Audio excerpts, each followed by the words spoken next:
Hey, I hope you guys are safe from wherever you are in the world. Seems to be quite a global problem. This is the worst public health crisis. The queues growing outside supermarkets. A normally traffic-jammed highway in the city of Wuhan, China, near empty. No cinemas, theaters, football matches. Store shelves nationwide are dwindling or totally empty. Toilet paper is disappearing around the globe. Seems like quite a chaos time. Empty supermarkets, empty streets, everyone has to stay inside. Well, that is everyone except here.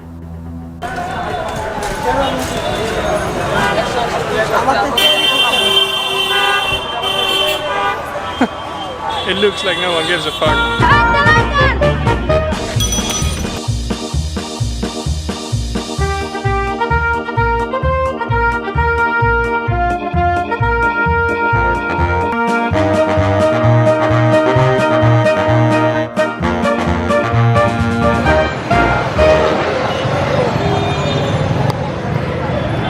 Welcome to monthly news number 38, the Corona edition, live from Bangladesh, Dhaka. And it's busy here, but one thing what they actually do have, although it's very busy, is, that's right, toilet paper. They still have enough of it over here. But pro tip from Bangladesh, you actually don't really need it. You can just wash your butt with your hands. But honestly, I don't really get it. I mean, Bangladesh or Dhaka is the most dense city in the world, with a lot of people, very crowded. So if there is a virus, it must spread around very quickly here. Also, it's not very hygienic. But yeah, for some reason no one really seems to care around here. But I would say if it is here, it would probably be in the entire city within half a day, because it's everyone is just on top of each other. Yeah, so I'm kind of stuck here actually. I can't really go back to the Netherlands, so I'm here alone. Well, not really alone, I mean there are people everywhere. But yeah, maybe I'll actually find a place a bit more outside of this dense city. So welcome in a beautiful hotel room. We got a flat screen and some mini bananas. Basically good to go. So one last thing about coronavirus, on a more positive note, that it's kind of impressive to see the changes it brings in the world. So for instance, much less planes are taking off, or if you see the map of China, you see much less pollution because we just produce less and commute less. It's just kind of impressive to see that if we really want to change the world and stop this machine to use less resources, we can actually do it. So I would say keep that in mind for later, because right now the priority is on this problem. It's kind of has the highest urgency, but one way bigger problem is still our environment, and it's going to affect way more generations for years to come. It's going to affect plants, animals, entire ecosystems. So I would say just remember this time where we as a collective human can really make a change, and try to keep that collective power to continue to work like this. Alright, so back to the news. So this month we released a story hopper video that's all about traveling and how to travel sustainable. Super relevant topic since you can't really travel. But it would kill 15 minutes of your quarantine time. So that's, I guess, totally worth it. Which brings me to the next point. Since you have to stay at home, it's the perfect time to do documentation. So mainly for the people that work with precious plastic, they learn stuff on a daily basis, so make sure to document that and share that online. We actually made a guide specifically for this moment right now in the Academy. I'll put a link below that show why it is so important for the future of us to share what you learned. So make sure to check that out. This month we actually released a new bazaar for precious plastic. It's way more powerful, much better functionality. We would write an article in depth that explain all the functions, but for now I would say maybe just check it out, bazaar.preciosplastic.com, and let us know what you think about it. And the beginning of this month I was actually traveling with Mattia in India to visit communities for Project Camp. And we visited Auroville, super cool place. And we actually wanted to do a big update on this, but it's a bit delayed due to the coronavirus, so the Project Camp update might come. And when we're traveling around, we always really like to see precious plastic workspaces, to meet the people, see how they work, see what their space looks like. So we have two places. One is Rise and Carry in Sri Lanka, and one is Samsara in Chennai in India. So they have their workspace in the middle of the center, right here in this big building. So let me show you what that looks like.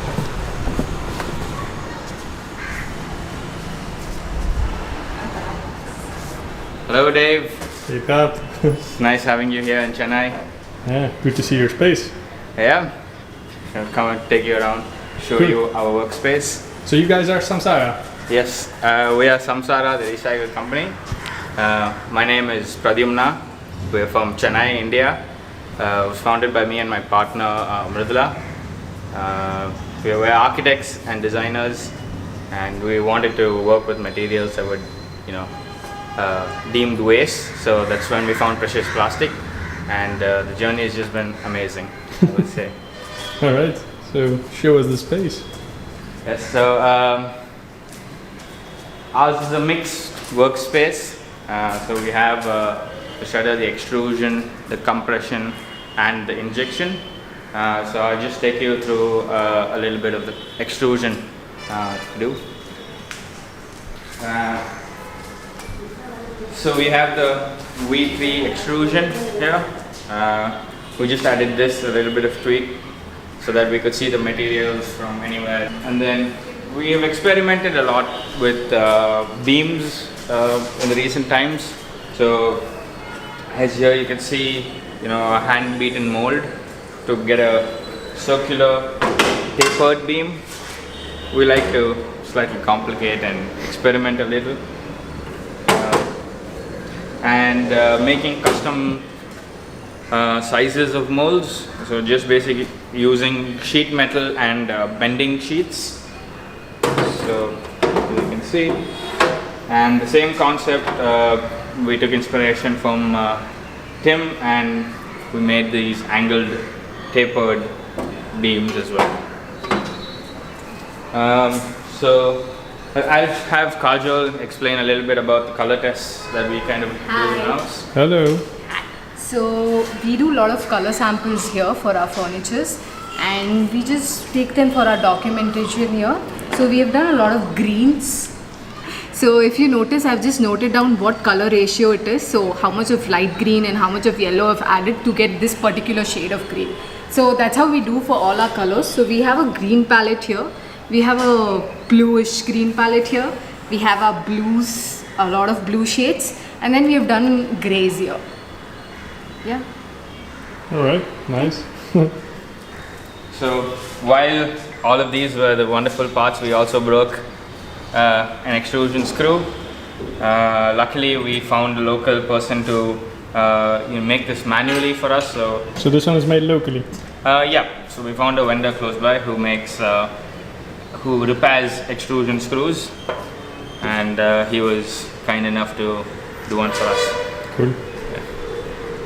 So, and besides extruding, you also work with the sheet press a lot, right? Yeah, so we took a lot of inspiration from the V4 sheet press. We're fortunate enough to be a part of the V4 team and help out. So we started now recently working a lot with making sheets. We have been also working with the waste that we have, studio waste. Mainly from the extrusion, while we are changing colors, making products, and the failed products as well. It works well. Able to use much larger chunks of material into this, the pieces that would usually not be able to shred with our shredder. Something we've been experimenting is also to try to bend HDPE sheets. Right. A lot of sheets. Indeed. So what do you make with the sheets? So with the sheets, we make smaller products by CNC cutting them. The reason we use a CNC cutter is these are slightly more complex to do via hand, so it has much more accurate cuts.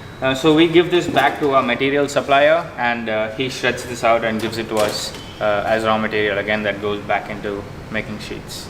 All right. And you also have a nice way of stamping products, right? Yeah. So we used to stamp it with the by traditionally heating the plastic and then pressing it. But this took almost 30 seconds to melt the plastic and then stamp it. So it was quite time consuming for a lot of products.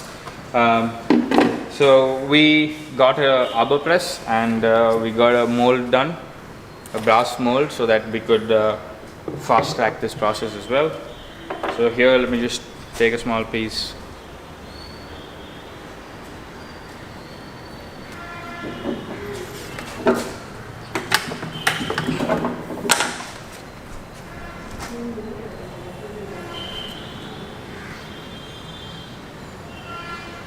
So we get a nice crisp stamp, and it's 5 seconds per stamp. Made life a lot easier. No burn marks, mainly. Yeah. So this is our Nicobar lounge chair that you see. And so originally we were doing a lot of extrusion free flowing products. Quite difficult, and tested our patience quite a bit. And then we made some compression products. Right now we're just focusing on beams and sheets. So we make beams and we make some furniture, other legs for the furniture, and sheets for the top, and as you can see, some prototypes here. We also make smaller products like this tray, some coasters, all that are CNC cut. A lot. Yeah, we have all stored them up for the bazaar. You can find us on the bazaar. Looking forward to be able to recycle a lot more plastic. So everyone that buys a coaster support you to continue your work, right? Definitely Just does. making sure people get that. So this is the moment you're talking to the YouTube community out there. Do you have anything to mention to the Precious Plastic community? Yeah, I would say it's been lovely being part of this community, learning together, exploring possibilities with designing of these products, and just learning a lot when it comes to this. Thank you, and looking forward to seeing a lot of great stuff out there, and let's keep making. All right, cool, thanks. Thank you. Thank you. Hey, today I'm in beautiful Sri Lanka. I came here to visit Rice and Carry, these guys over here. And they've been working with precious plastic for the past 4 or 5 years. Now I came down to say hi, and I'm gonna ask him a few questions to learn more about the project. So here we are with Henry, the founder of Rice and Carry and Wasteless Bay, and Sufi, the manager of Wasteless Bay. So let me start with you, Henry, and maybe give us a quick overview of what you guys are doing here. So what we do here is we have identified what the biggest problem is for waste management in this area, and that is plastic bottled water. There's probably like 5,000 tourists in this place in full occupancy. It's a tropical area, you have to drink water. All the travel guides have for decades told tourists in Sri Lanka only drink bottled water, that is the only safe water. So what we do here is we provide the alternative, which is the water refill station. We process the plastic bottles, we bale them and compact them for transport to a professional recycling facility. And we have the precious plastic machinery.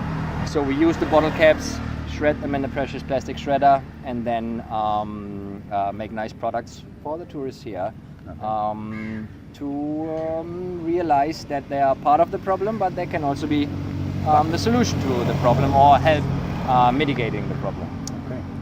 And Sophie, maybe you want to talk us a little bit about the operations here. What kind of machines do you have, and what do you do? Yeah, we collecting all the PET from the PET caps, bottle caps and lids. We are making a product with like a wax comb, and then we are making buckles, and we are making key rings, and this stuff we are making here, key tags and everything we are making a product in here with a 3 injection molding machine. Okay. And we have a molding, like a 3 type of molding we have it, and also we have a special type of molding, it's called razor handles, so we are making with that. That is very interesting things. And then our boys is working, really love to work with the injection molding machine, because they are hanging and manually working, so that should be, they're so happy to work with that kind of stuff, because they're playing with this. So normally, and actually the people are walking around here, locals, they come and what they're doing, the boys, and they come and see what the machine, what you doing with this machine. So what happened to this plastic, where are you collecting this plastic, and like this, they are educating. Actually, we started this to educate our locals. The local might be get some idea, then they will be going to do in future the best way as Arugambe. Okay. And I am very curious about to know more about your collection, because you have this very beautiful tuk-tuk, and I want to know you were telling me that you have up to 60 bins in different hotels and restaurants. So Yeah. tell me a bit more about this part. So everybody loves the vehicle because it looks super fun. There's our cartoons are drawn on it and all that. Our driver's not very happy with it because it's very slow, but everybody else loves it. So it's like a three-wheeler. There's a big cage on the back. So because like the problem is the volume of PET waste. So it's quite a big cage. And then we distributed like big bins to over 60 hotels here. Some places also have their own collection barrels or bins. And then in high season, we can stop every day at every bin and empty it all the time. Off season, we wait for the call and then we go and pick up the PET. And then here, we just remove the bottle caps, perfectly clean because most of them are water bottles, so no glue or no other chemicals involved. So it's relatively safe to identify everything. So that works really well. And you were saying you're collecting about a ton a month, more or less. Yeah, pretty much. We started 15 months ago. So our collection is growing, and in these 15 months we did 11 tons. 2019 was not a good year for tourism in Sri Lanka, so not many people came here. But it's no problem to get like 1 ton of PET per month. I think we should more aim to like more than 3 tons a month just collection. Still impressive. It's definitely there. Still impressive. It's definitely out Yes. there. Yeah. And obviously with precious plastic you can't work with PET. So what do you do once you receive these tons of PET? What's your... Yeah, so the bottle caps we remove and we use in the precious plastic machines. The PET we send to state-of-the-art big recycling factory outside of Colombo. After baling it? After compacting it, because transport is a cost factor, so it needs to be as small as possible. So we send it to that factory, and that is one of 2 factories in the world, as far as I know, that can turn shredded PET bottles into polyester yarn. Okay. And maybe, Sophia, do you want to maybe tell me a bit about the team involved into here in Wasteless Space, but also in Rise and Carry? How many people are involved? We are involving 3 people here. Actually Full-time? Full-time working. Okay. And then 28 people are the women are working with the Rise and Carry. Our product we are giving to Rise and Carry. They are enjoying to showing with our product. Example, we are giving buckles. The buckles they are making a different type of product with that. So they are so happy to be with. They have a part of. We are working with we are working for the 2 benefits. One is we are getting a salary at the job. Another one is we are helping to the nature. To clean up the beaches and all the entire area. And giving a cleaner future to this little boy. Yeah. Okay, but I'm sure it's not all easy. Maybe can you tell us about, what are the biggest challenges of setting up a precious plastic workstation in Sri Lanka? The biggest challenge is, or that is what the mistake we did in the beginning, is you get really excited. You see precious plastic, and you're like, oh, I want the oven, and I want to make bowls, and I want to make this and that, and you have to know what's the best product for the market I have the easiest access to, and then try to make that really, really good, because in the end, sustainability only comes from being also financially sustainable. So it is tricky. You can put a better profit margin because you also have to. It's manual injection molding, so the products are more expensive. So you have to find a good customer group that is willing to pay a higher price.